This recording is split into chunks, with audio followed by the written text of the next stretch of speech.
in order to produce the neurotransmitter serotonin. And serotonin regulates our mood, our sex drive, the clarity of focus, and even your weight. You have to eat sufficient amounts of tryptophan, which is an amino acid. And tryptophan is high in certain foods. Are you ready to transform the way you communicate about nutrition with your patients? Welcome to Exam Room Nutrition, the podcast where the worlds of nutrition, medicine, and communication collide. Whether you're a seasoned physician or a healthcare student, this podcast is for you. So stick around and let's make our patients healthier, one exam room at a time. Welcome back to the Exam Room Nutrition Podcast. I'm your host, Colleen Sloan. I'm a registered dietitian and pediatric PA. Did you know that 88% of Americans rate their health as good or very good? And yet, Americans have 3 times the rate of anxiety, depression, and suicide, and 4 times the rate of death from preventable causes. In this episode, we are diving deep into the realm of nutrition and its powerful impact on your patient's brain function and mental health. Do your patients always feel anxious or in a fog? Or do they complain of frequent headaches or fatigue? I'm really excited because today we're going to shed some light on ways nutrition can completely transform your patient's health through our conversation with Dr. Tiffany Champagne-Langevere. Tiffany is a board-certified functional nutrition practitioner and associate professor at UT Health. She blends her 3-decade experience working with diverse clients with her passion for integrating yoga, breathwork, and meditation into her practice at Sunrise Integrative Nutrition. Tiffany is a prolific researcher and author with over 60 published articles and several book chapters. You can find her on Instagram at Eat with Sunrise or on her website at www.sunrisenutrition.com. Tiffany, thank you so much for, number one, allowing me to call you Tiffany. I am so impressed at your accolades and your achievements, and I'm really just honored to learn from you. So welcome to the show. Thanks so much, Colleen. It's my pleasure to be here and talk about this really important subject with you. I mean, just reading your bio gets me excited because you are the person to help us navigate this topic of how the connection between our brain fog and our gut and how nutrition works. So let's first really just clarify what the signs that we should look for in a patient's diet that might be impacting their mental health. During a routine physical exam, if your patient says something like, I've just not been feeling myself lately, or if they have trouble remembering things, or maybe they say that they just feel like something is lacking. This lacking could be energy. They don't have the desire to do the things that they used to, or they just don't have joy anymore. These are signs that we should be picking up on. Or, for example, if you do a PHQ-9 in your practice or a GAD-7, of course, PHQ-9 is designed to measure depression, GAD-7 designed to measure anxiety, and you find that your patient is struggling with their mental health in one of these or both of these areas, of course, you can refer them and do refer them to a licensed therapist or mental health professional, but you can also consider their diet. Your patient could be deficient in one of many nutrients needed to support their mood and their overall brain health too. So even if the issue stems from serious trauma, big T trauma or little t trauma, refining the patient's diet will always help in concert with other therapies. And I think that's so important to not just write off or excuse when the patient's saying, man, I'm forgetful, or something just doesn't feel right. Again, sometimes it is so easy to just be like, okay, next, I know I need to refill your medication and I'm running behind, but really to sit and listen and ask further questions about their diet, because that might be the key. You might not need to throw more medication at this problem. You could probably just solve it with including some more nutrients in their diet. So that leads us really nicely into the next question, which is, what foods can we suggest that our patients start to eat if they complain that they maybe have this kind of brain fog or other symptoms? Well, it's good to get out the junk, first of all. So if you hear that they're eating out often or they're eating fast food often, that's a red flag right there. But specifically, if we want to get down to the biochemistry, in order to produce the neurotransmitter serotonin, and serotonin regulates our mood, our sex drive, the clarity of focus, and even your weight, you have to eat sufficient amounts of tryptophan, which is an amino acid. And tryptophan is high in certain foods. So foods like there's certain fish, cod, salmon, but also edamame, soybeans, sunflower seeds, pumpkin seeds, eggs, and of course, we can't forget turkey, which everybody thinks is the only food that has tryptophan in it. Yeah. But eating these foods and really ensuring that you have sufficient protein every day, high quality sources of protein every day, can help with a natural serotonin production. But there's a catch to all of this. Certain behaviors can also rob you of this serotonin.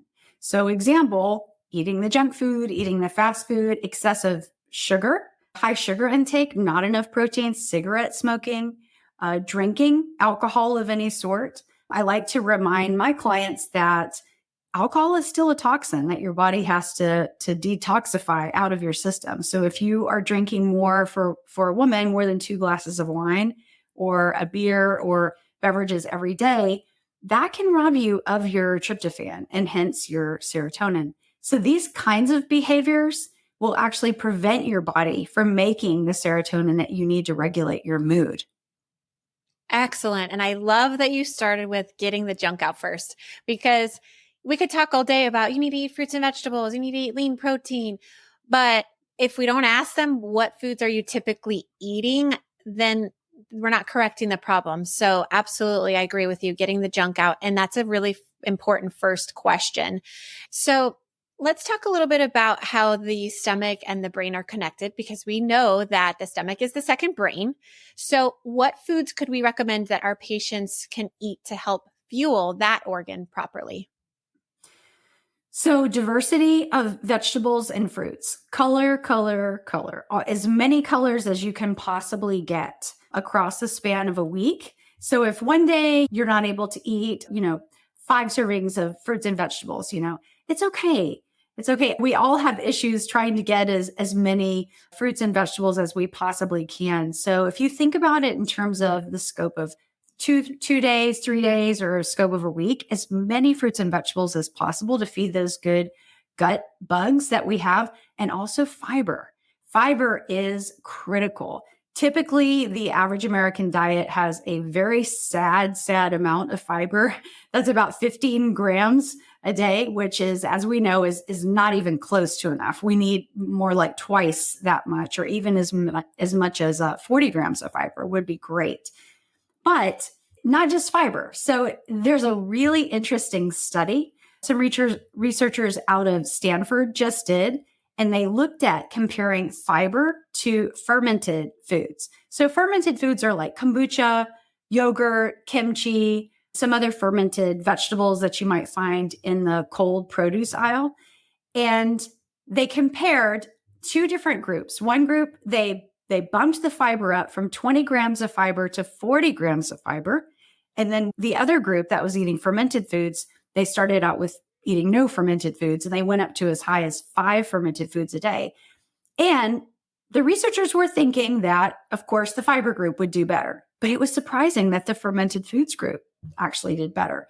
So while both diets increased diversity in the gut, which is a great thing, the fermented group excelled, and also they excelled in creating that diversity, but that it also decreased the inflammation in the body. And from a brain perspective, we believe that much of the brain-related diseases we see today, including depression, stems from inflammation. So in addition to eating regular whole foods, drinking enough water, stopping smoking, moving your body every day, try to eat something fermented every single day. That's great. And I love when my guests bring in the science, because, some people think nutrition is just this kind of like woo woo, that's good for you. It doesn't really make a difference, but there's science to back our recommendations. So let's reiterate what those are. I heard you with kombucha, yogurt. What else? Kimchi is another one, which is the fermented cabbage. It's an acquired taste if you weren't raised eating kimchi, but you can also find a lot of really great and delicious fermented vegetables now in the produce section. the cold produce section at the grocery store, at most grocery stores. So fermented carrots, really any vegetable can be fermented. And this isn't fermentation with vinegar. So it's not the same thing as that kind of fermentation. This is a natural fermentation that occurs from vegetables just actually aging and creating their own probiotics. So there's a lot of delicious alternatives. So I really encourage everyone, if you see something when you're at the grocery store, it's typically by lettuce and things like that, to just pick up something and just give it a try. That's great. So exciting. All right. So now we've talked food sources, but discussing fiber and probiotics, do you ever recommend any of the supplements that are out there for either of those? I do actually, because I think that while it's great to get everything you can from whole foods, I have personally and in my clients seen the difference that taking a good probiotic can make. Typically, the strain that I'll recommend is specific for the client, depending on what their issues are. If they're having more issues with constipation or more issues with brain fog or more issues with weight, depending on which kind of challenges they're having, I'll recommend different strains. But if you're looking in general for a probiotic, the more strains, the better, and not just a single strain probiotic. And refrigerated, it is best still. I know that there's some controversy about refrigerated versus shelf, but refrigerated still has been shown to have the maximum benefits. This is so helpful in regards to the fiber and the probiotics. Now, I know sugar is another big one that has an impact on our mental health and even our second brain, the stomach. So obviously we should be recommending our patients to limit their sugar intake, but how do we help them do this? What can they replace those sugary foods with? You know, sugar is an addiction. I mean, it's a true addiction. You get a dopamine rush whenever you eat sugar. So cutting out sugar is a challenge, but what you find when you just, eat more good sources of protein, which causes you to be full, and it's a feeling of satiety, drinking plenty of water and moving your body. If you can do that and eliminate sugar for a good 2 days, a good 48 hours, you will substantially lower your cravings for sugar. And I am living proof, as someone who was raised in the 70s on honey buns and Tang, that some of you probably don't even know what that is. Right. I eat absolutely no refined sugar right now. So, and it's really, it's a matter of discipline for probably the first 24 to 48 hours. But then once you eliminate sugar from your diet, refined sugar, white sugar, I don't have it in the house. There's no need to have it in the house. There's no reason.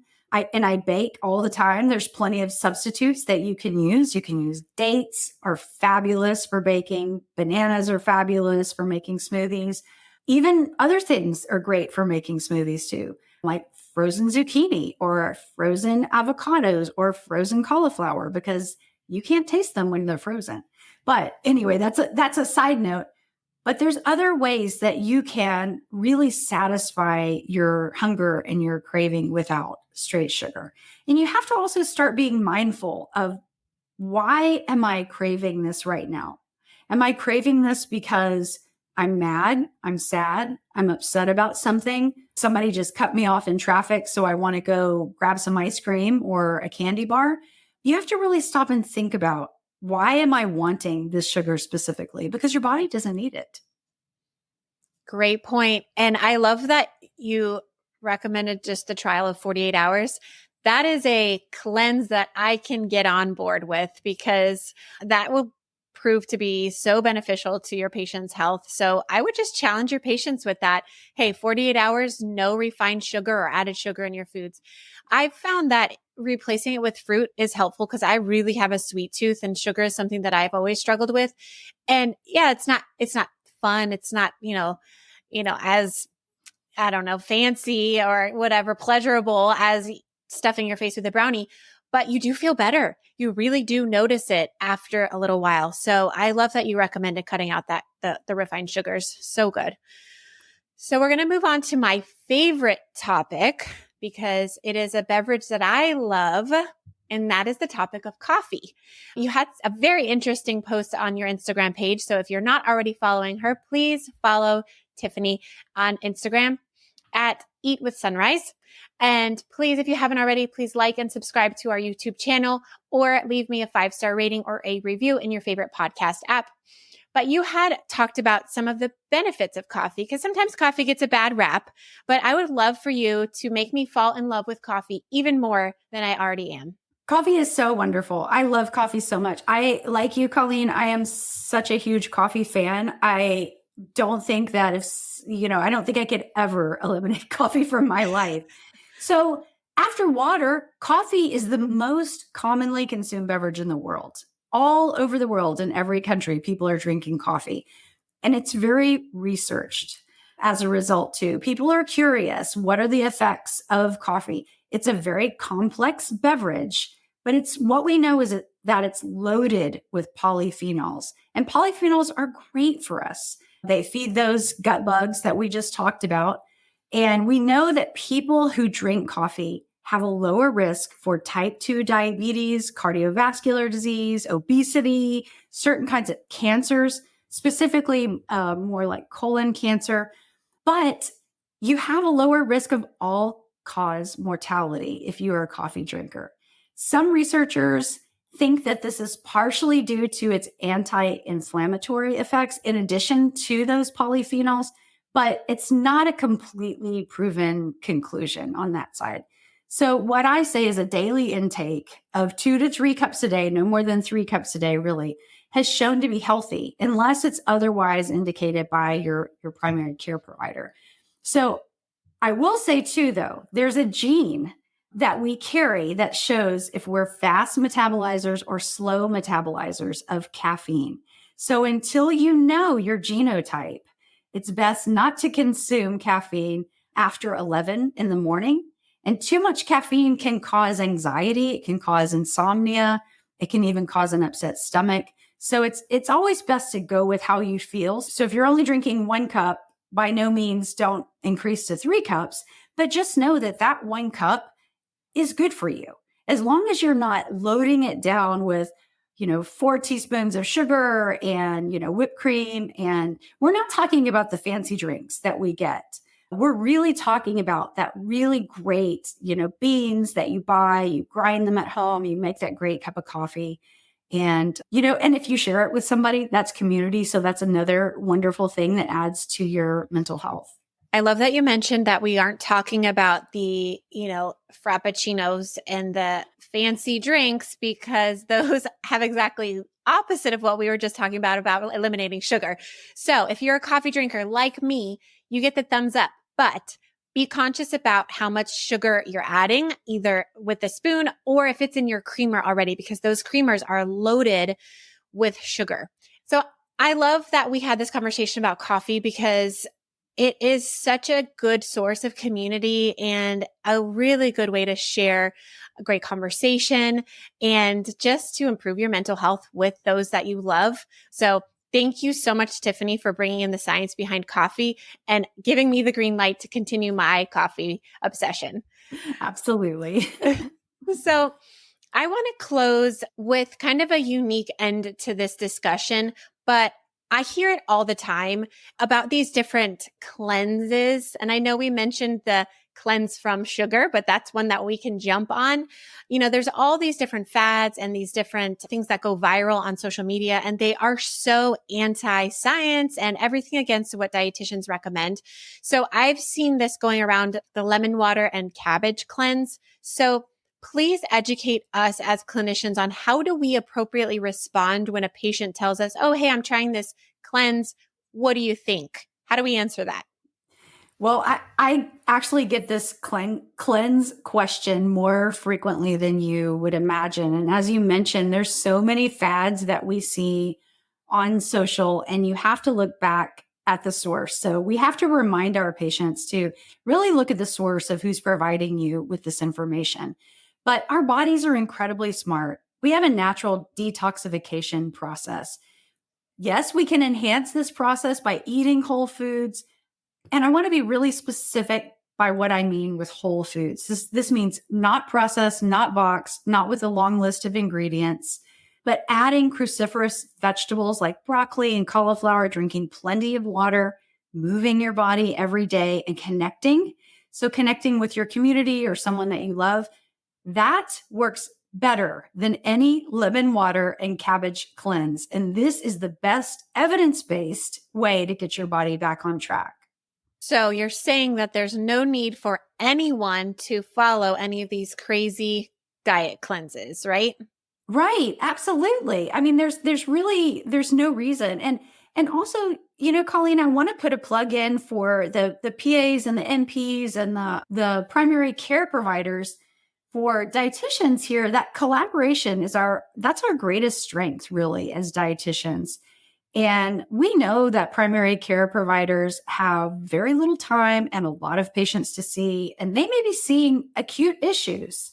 So lifestyle change is a long game. It really is a long game. And we're trained to motivate, to educate, to serve as accountability partners for patients. So my best advice to your listeners is to partner with a like-minded dietitian who can really go deep into some of these issues that we've discussed and be your partner in helping your patients to really succeed and really to help answer some of these questions. Yep. Cannot agree with you more. Registered dietitians are near and dear to my heart. And exactly, you guys walk hand in hand with the patient. And although the purpose of this podcast is to give you little nutrition tidbits that you can relay to your patients to start them on this journey towards healthful lifestyle. But I agree with you. Partner with a dietitian, refer them to a dietitian to get down to the nitty gritty, get down to the details, and just help them with the specifics in their day to day.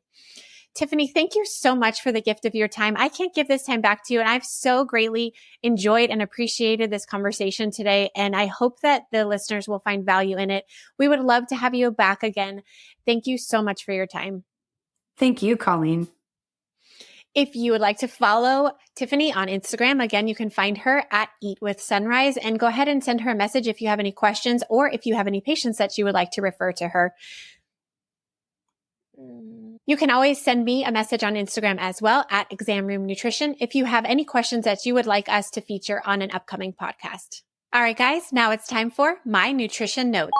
In this section, I will leave you with a nutrition tip, an encouraging quote, or an interesting case that I think might add value to your day. So in continuing the conversation with coffee, as you can tell, I am a coffee addict and I love my coffee in the morning. We talked about making sure that you're not drinking coffee with too much added sugar. And this can be related to any beverage, whether that be a soda, iced tea, or juice. You really want to look out for how much sugar is in there. Now, on the food label, the sugar is written out. It will write total sugars or added sugars, but it is measured in grams. Now, I don't know about you, but I can't really visualize what 4 grams of sugar looks like. So I'm going to give you a nutrition tip to help you translate how many teaspoons of sugar are in your favorite beverage. So the conversion for grams to teaspoon is there are 4 grams of sugar per 1 teaspoon. So if you think about the math, a bottle of cola has about 40 grams of sugar. So you would just divide 40 grams by 4 and you get 10 teaspoons. So that means the bottle of cola that you're drinking that has 40 grams of sugar, you need to visualize 10 teaspoons of sugar in that beverage. And that is a lot. So I hope that this tip was practical because you can use this to educate your patients so they can do a little homework and research on how many teaspoons of sugar they might be drinking in their beverages. So just remember, 4 grams of sugar equals 1 teaspoon. And all they need to do is divide the number of added sugars that's found on the food label by 4. And that will tell you how many teaspoons of sugar is added to that beverage. Well, I hope that you found today's topic informative and helpful. If you have any questions or you would like to connect with me, you can find me on Instagram at Exam Room Nutrition. Please like or rate and review this podcast on your favorite podcast app or even on YouTube. This will just help more clinicians find my podcast so that they too can share helpful, practical nutrition information for their patients. Well, that's all for today, guys. And as always, let's continue to make our patients healthier, one exam room at a time. I'll see you next time.